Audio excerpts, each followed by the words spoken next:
किया था, आज भी पूरे देश के अंदर बानगढ़ धाम को हमारे जाना जाता है आदिवासी के नाम से।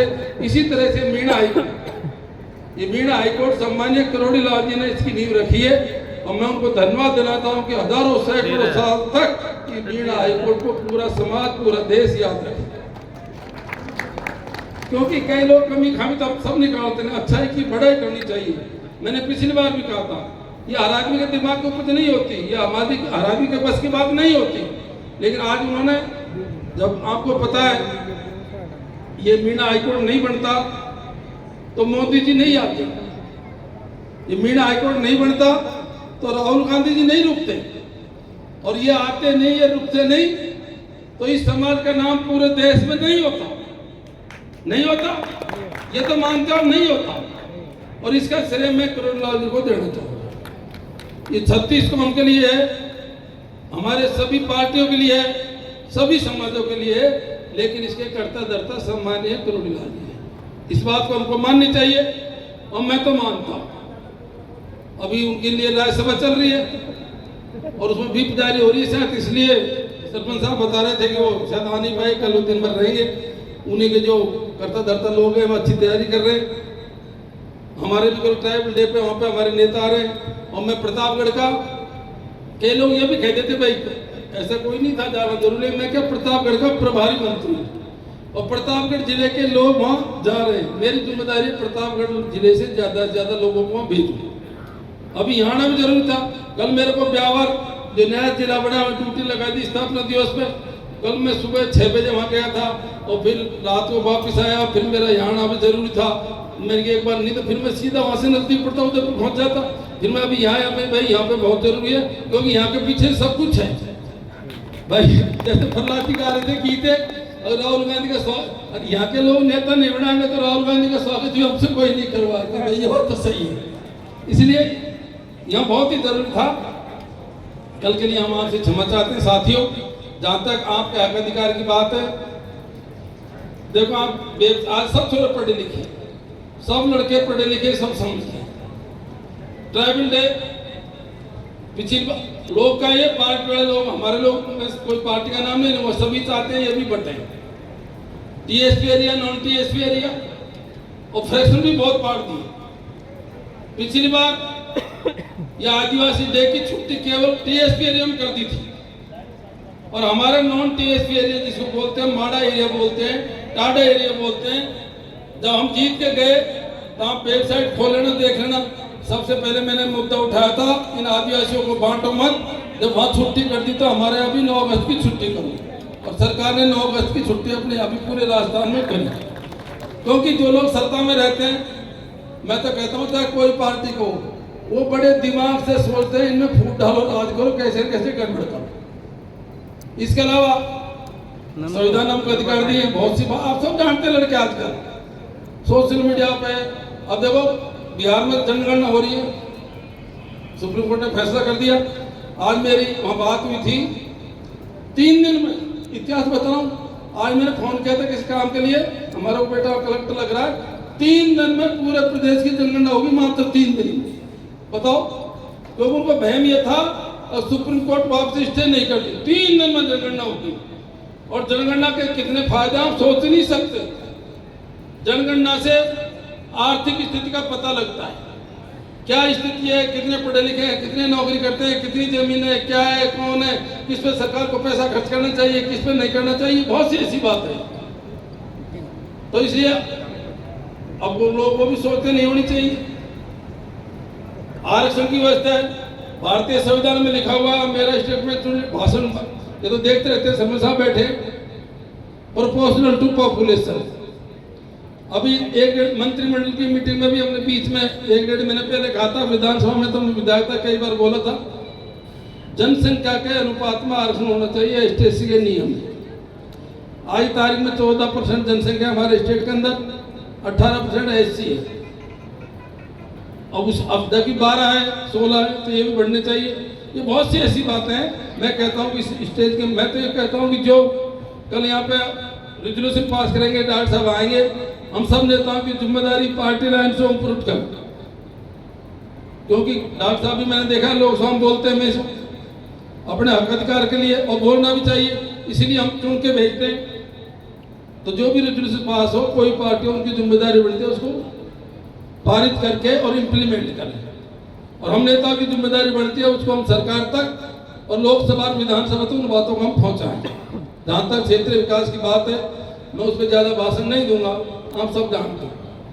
ये पानी है, ERCP का तो मामला चल ही रहा है, उसके लिए डॉक्टर साहब ने आंदोलन किया, और ये बात सही है कि बहुत से उसमें डैम रह गए, बहुत से छूट गए, लेकिन पीने के पानी की व्यवस्था तो हम चाहते पहले पीने का तो 2012-13 में जब मैं मंत्री था और गहलोत साहब आए थे भंडारा, मैंने कई बार बोला, अब तो बहुत लोग श्रेय लेते हैं इसका, ईश्वरदा का। उससे पहले अपने चिरंजीलाल जी CEO थे, सिंघम नाम बोलते थे उनको, उनके पिताजी एक्सपायर हो गए थे। मैं गया था उनके गांव, उनके पिताजी की बैठक में, उनका बनास नदी के ऊपर उनका घर है। मैंने पूछा कि ये नदी बनास है, यहाँ से पानी दौसा जा सकता है क्या? उन्होंने कि भाई सरकार क्या नहीं कर सकती। मेरे दिमाग में उस दिन से कीड़ा घुसा, अब यहाँ पे बंदा बना करके पानी ले जाए ईश्वरदा से। मक्का डैम था, बंदा भी नहीं था। एक मैंने बाद में भाग से मुख्यमंत्री अशोक गहलोत आए थे भंडारा, मैंने मांग रखी थी, हमारे और नेताओं से मैंने कहीं से खाता मांग रखो, कहीं कह यार क्या बेकार की बातें करता है, मंगललाल के सपने कोई पानी आता है क्या? मैंने अकेले ने मांग रखी, उसमें सहमति दे दी, और 2013 के बजट में उस ईश्वरदा डैम के लिए सरकार ने 500 करोड़ रुपए दे दिए थे। आपकी मेहरबानी से मैं चुनाव हार गया, और 5 साल तक उस पर कुछ भी नहीं हुआ। दोबारा जैसे हम जीते, हमने उसमें मेहनत करी, वो प्रोजेक्ट 6,500 करोड़ का हो गया, 6,500 करोड़ का, 2100 करोड़ का डैम और 4200 करोड़ रुपए का और जो पाइपलाइन पूरे जिले के 1100 गांव के लिए। अब देखो कई कहते हैं, जैसे कोई तो कहता है, लाल सोट वाले ये कहते हैं सबसे पहले पानी हमारा आएगा। अरे तुम रास्ता में पड़ा थारे आएगा, हमारे खासवा आएगा, ये सैंक्शन तो हमने करायो। कोई कहता हमने ये किया। हालांकि ईमानदारी से किसी से पूछो ये प्रोजेक्ट किसका है। अजब क्या है कि चुनाव टाइम कई लोग कहते आएंगे जब जानेगा काई खमी। अरे सरकार ने हजारों करोड़ खर्च कर दिए, अपने 400 करोड़ रुपए ग्रामीणों का टेंडर अलग हो गया, 1400 करोड़ की लाइन का टेंडर है, दौसा में 100 करोड़ का अलग हो गया, हर तहसील का 400-500 करोड़ का टेंडर हो गए। क्या तो पानी तो भाई मेरा तो अलग ही प्रोग्राम ये था कि चुनाव से पहले लाऊं, लेकिन साल भर के अंदर अंदर हर एक प्रत्येक गांव में मीठा पानी पीने का तो पहुंच जाएगा, और पीने का पानी पहुंच जाएगा तो हमें सब में दम कैसे आ जाएगी, हमारा जमीन का पानी सारा बच जाएगा। और ERCP का झंझट चल रहा है, और जैसे पीने का पानी आ जाएगा तो पानी पी के अपना और जोर लगाएंगे कि ERCP का सिंचाई का भी लाऊं।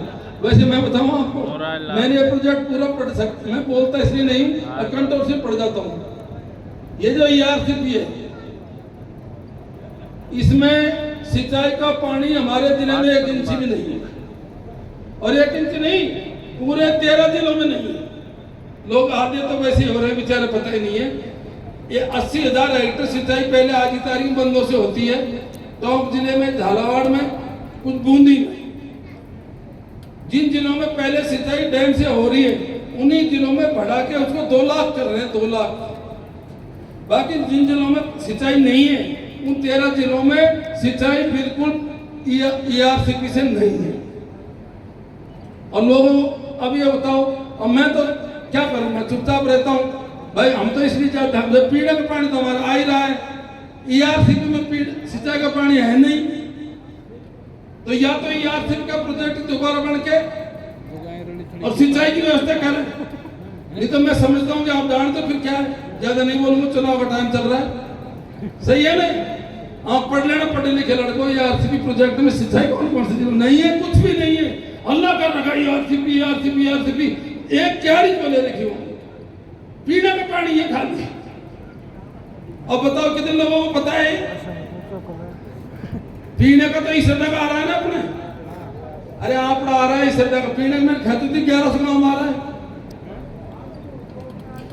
अरे पटेल अब ये तो महात्मा समझ मुझे गुरुभाई को सुन लो, हम कह रहे हैं जब काम चल रहा है ना, टाइम लगेगा ना, तो इसलिए क्या है, अब इसमें भी यह है कि इसमें डॉक्टर साहब ने आंदोलन ठीक किया था, तो भाई हमारे 2-7 जिले के बंदों को भी जोड़ दो, इसलिए किया था वो आंदोलन भी। हम तो ज्यादा बोलते नहीं, चुप रहते, बोलवा तो क्या फर्क पड़ रहा है, पीपा पानी आ रहे, चिंता मत करें।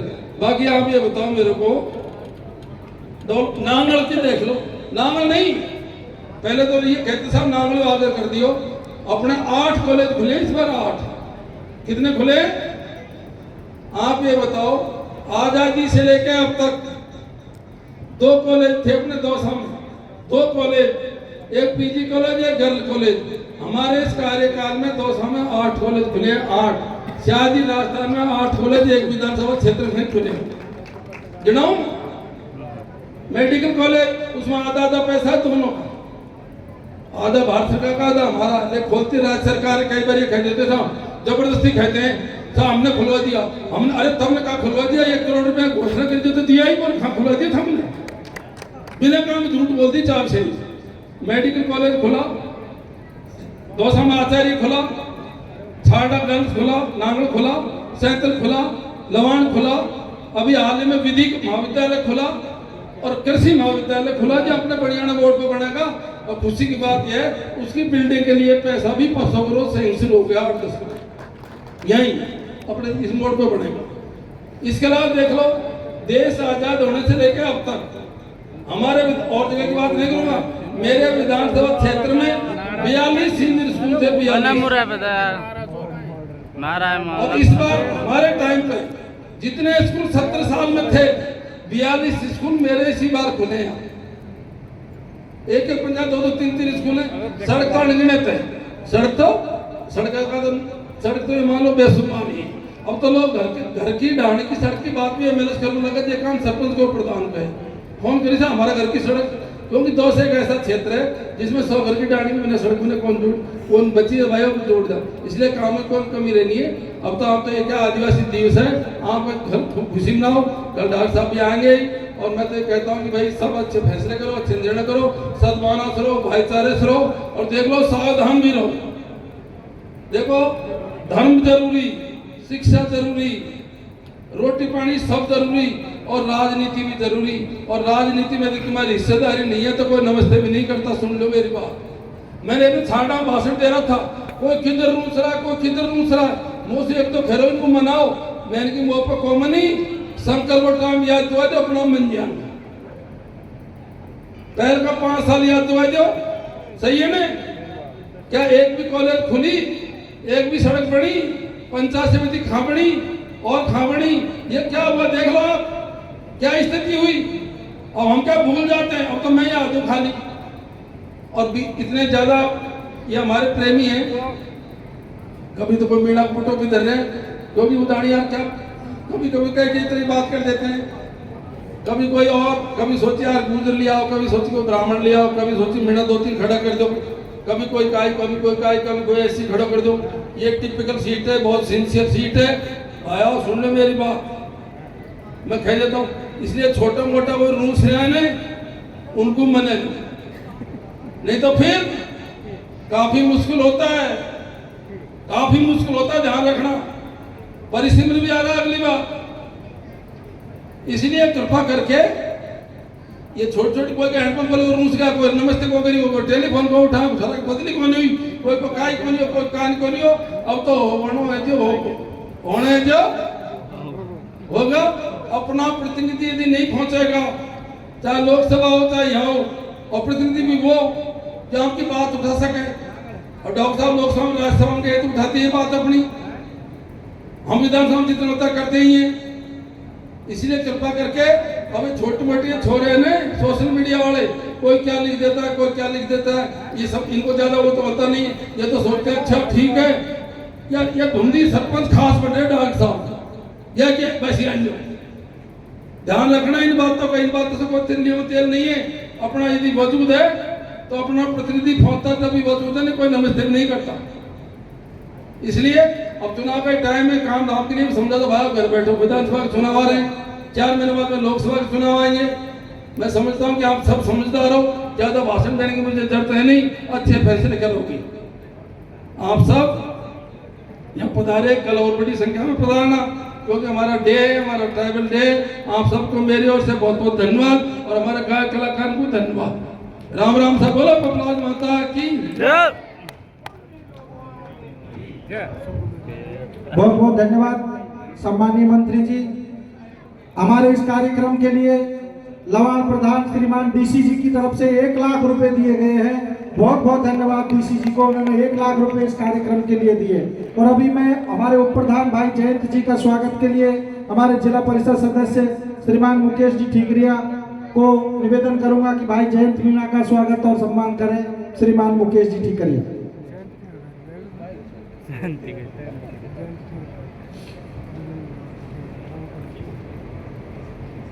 बहुत बहुत धन्यवाद सम्मानीय मंत्री जी, आपने अपना कीमती समय यहाँ पे दिया। जाओ जाओ।